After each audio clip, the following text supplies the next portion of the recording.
Hi friends, আমি পিয়ালি। তোমাদের সবাইকে অনেক থ্যাংক ইউ আমার ভিডিওগুলোকে সাপোর্ট করার জন্য।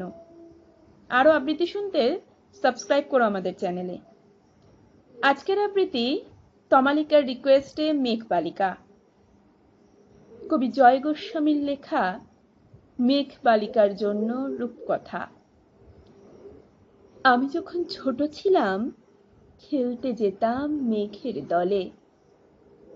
একদিন এক মেঘবালিকা প্রশ্ন করল কৌতূহলে, এই ছেলেটা নাম কি রে তোর? আমি বললাম, ফুসমন্তর। মেঘবালিকা রেগেই আগুন, মিথ্যে কথা, নাম কি অমন হয় কখনো? আমি বললাম, নিশ্চয়ই হয়, আগে আমার গল্প শোনো। সে বলল, শুনবো না যা, সেই তো রানী, সেই তো রাজা, সেই তো একই ঢাল তরোয়াল, সেই তো একই রাজার কুমার পক্ষী রাজে, শুনবো না আর, ওসব বাজে। আমি বললাম, তোমার জন্য নতুন করে লিখবো তবে। সে বলল, সত্যি লিখবি?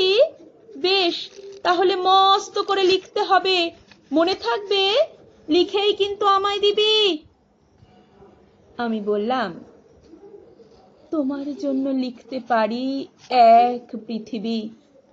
লিখতে লিখতে লেখা যখন সবে মাত্র 2-4 পাতা, হঠাৎ তখন ভূত চাপলো আমার মাথায়।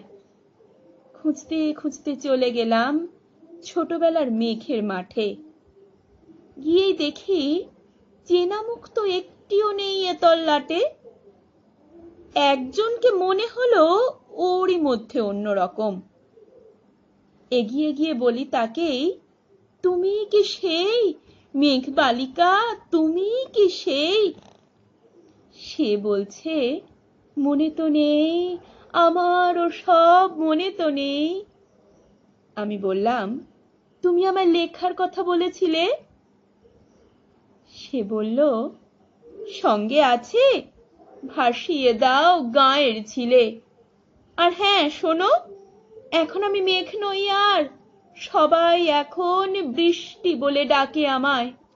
বলেই হঠাৎ এক পশলায় চুল থেকে নখ আমায় পুরো ভিজিয়ে দিয়ে অন্য অন্য বৃষ্টি বাদল সঙ্গে নিয়ে মিলিয়ে গেল খরস্রোতায়, মিলিয়ে গেল দূরে কোথায়, দূরে দূরে।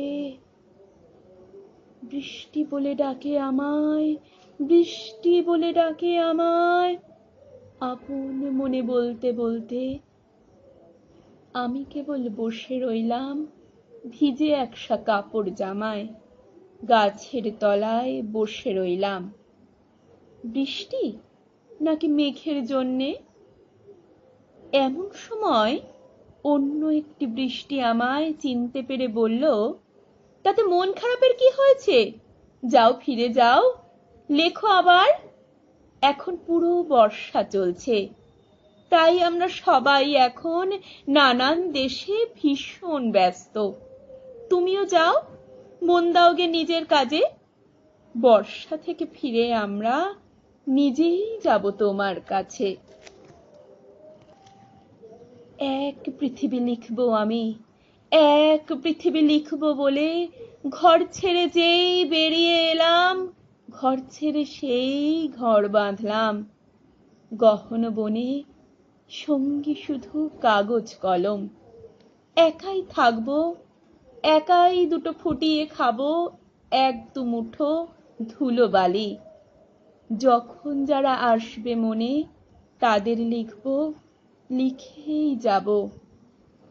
এক পৃথিবীর 100 রকম স্বপ্ন দেখার সাধ্য থাকবে যেরূপ কথার, সেরূপ কথা আমার একার।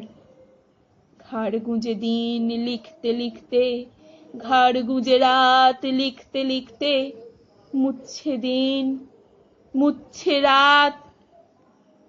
যখন আমার লেখবার হাত অসাড় হলো, মনে পড়ল সাল কি তারিখ, বছর কি মাস, সেসব হিসেব আর ধরিনে। লেখার দিকে তাকিয়ে দেখি এক পৃথিবী লিখব বলে একটা খাতাও শেষ করিনি। সঙ্গে সঙ্গে ঝমঝমিয়ে বৃষ্টি এলো খাতার উপর, আজীবনের লেখার উপর। বৃষ্টি এলো এই অরণ্যে, বাইরে তখন গাছের নিচে নাচছে ময়ূর আনন্দিত। এ গাছ ও গাছ উড়ছে পাখি, বলছে পাখি এই অরণ্যে কবির জন্যে আমরা থাকি। বলছে ওরা কবির জন্যে আমরা কোথাও, আমরা কোথাও, আমরা কোথাও হার মানিনি।